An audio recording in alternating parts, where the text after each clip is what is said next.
I am giving up. I don't want to live anymore. It is so difficult to imagine what led a family member, a friend, a celebrity to commit suicide. Why an individual motivate himself to commit suicide? Is it due to anxiety, depression, bullying, or something else? We will figure it out in this video. Watch till the end and give us your opinions in comment section below.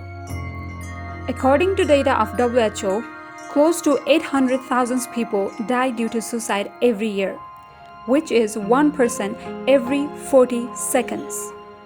It's a global data that it is the second leading cause of death among 15 to 29 years olds globally.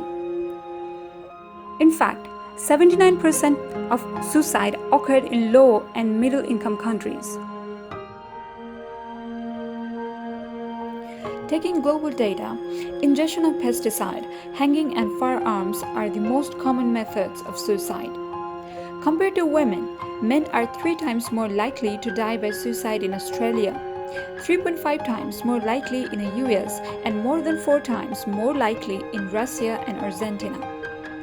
WHO's data show that nearly 40% of countries have more than 15 suicide deaths per 100,000 men. Only 1.5% show a rate that high for women. No one can really know why a person takes such a huge step to end him or herself. But according to the research, there are commonly 6 reasons due to which people attempt suicide. First, they are depressed. This is, without any question, the most common reason people die by suicide. Severe depression is almost always accompanied by a pervasive sense of suffering as well as the belief that escape from it is hopeless. The pain of existence often becomes too much for a severely depressed person to bear. The state of depression wraps their thinking, allowing ideas like everyone would all be better off without me to make rational sense. But they shouldn't be blamed for falling prey to such distorted thoughts any more than a heart patient shouldn't be blamed for experiencing chest pain. It's simply the nature of their disease. Because depression, as we all know, is almost always treatable. We should all seek to recognize its presence in our close friends and loved ones. Often, people suffer with it silently, planning suicide without anyone ever knowing. Despite making both parties uncomfortable, inquiring directly about suicidal thoughts, in my experience, almost always yields an honest response. If you suspect someone might be depressed, don't allow your tendency to deny the possibility of suicidal ideation prevent you from asking about it. Second, they are psychotic.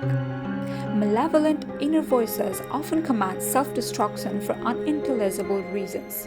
Psychosis is much harder to mask than depression and is arguably more tragic.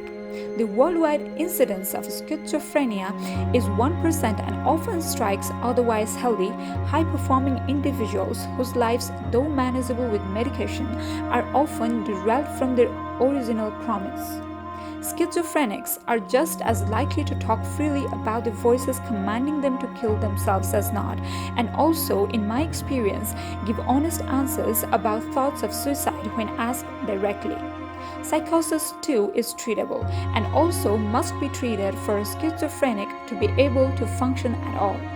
Untreated or poorly treated psychosis almost always requires hospital admission until the voice lose their commanding power.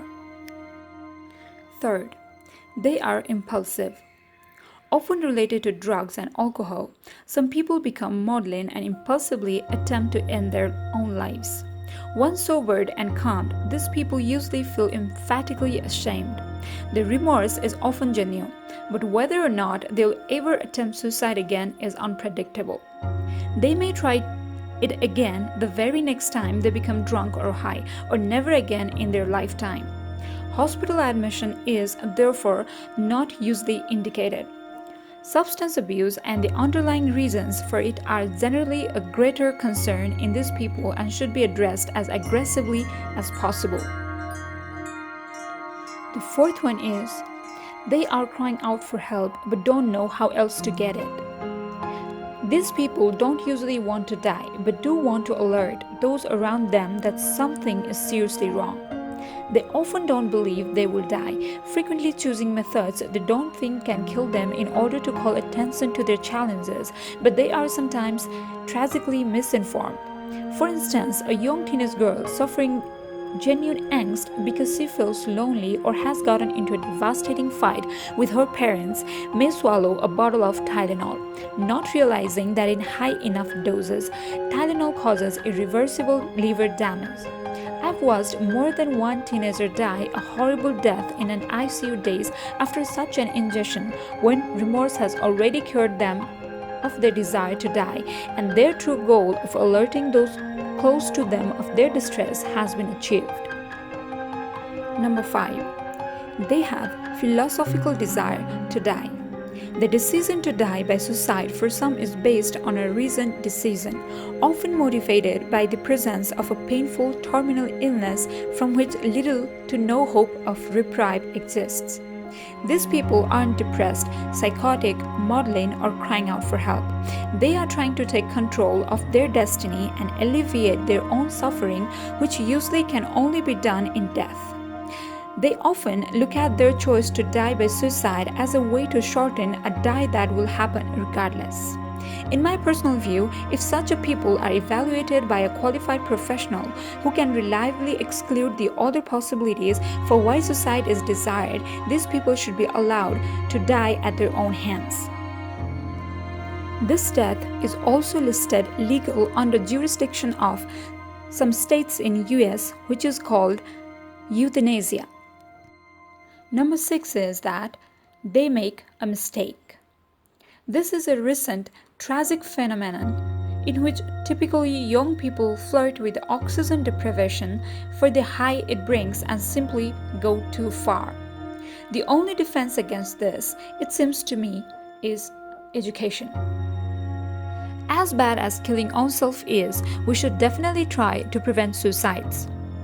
It doesn't mean stop someone on the spot while he or she is committing suicide. It's about knowing someone's behavior, identifying their recent expressions like comparing before and after, how they used to behave and how are they behaving and feeling right now.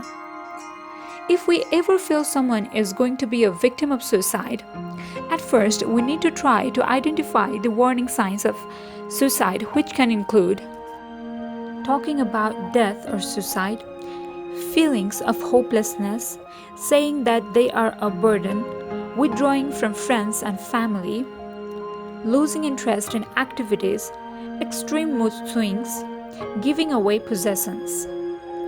We can follow the prevention methodologies such as encourage them to get help for their depression. Even though some suicides may seem to come out of the blue, it's quite likely that the person had been depressed for a very long time. Getting prompt professional assistance at the first signs of depression is a very important step in preventing suicide. Working to take away the stigma around depression and encouraging people who are hurting to get the help that they need right away can go a long way in saving lives, because the problem is dealt with before it gets too bad. If they are in danger, don't leave them alone. If they seem to be in an imminent danger of hurting themselves, do not leave them alone. Take steps to get them away from any means that they could use to hurt themselves, such as weapons or pills. Call 911 or another emergency number for assistance if needed, or offer to transport them to a hospital. Be a good listener.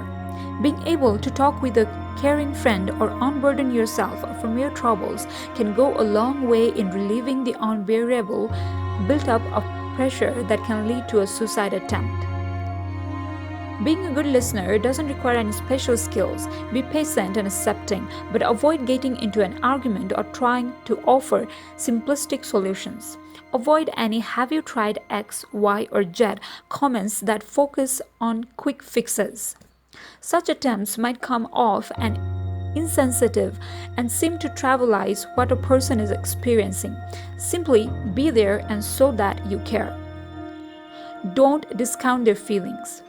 While you may think that their problems aren't serious enough to warrant suicidal thoughts or behaviors, what really matters is how serious they perceive them to be. If it feels important to them, then in their mind, suicide may seem like a valid option. Listen to what they are saying without offering judgments. Don't be dismissive of their experiences or emotions. Most importantly, never dismiss suicidal talk or threats. If a person is making comments that seem to indicate that they are depressed or thinking of taking their own life, you should always take them seriously. Know that secrets can kill. If the person asks you to not tell anyone, be aware that you may have to break your promise in order to help them. Having a friend or loved one alive but angry with you is preferable to keeping a promise that leads to them taking their life. We never know what a person goes through in his everyday life.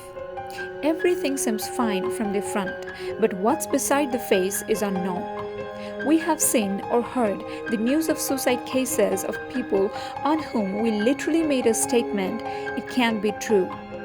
And the big question, why, that the dead person leaves torments family member even more. It is possible for anyone to go through the suicidal thoughts at any time during the journey of our life. But no matter what problem a person is going through, suicide is not a solution.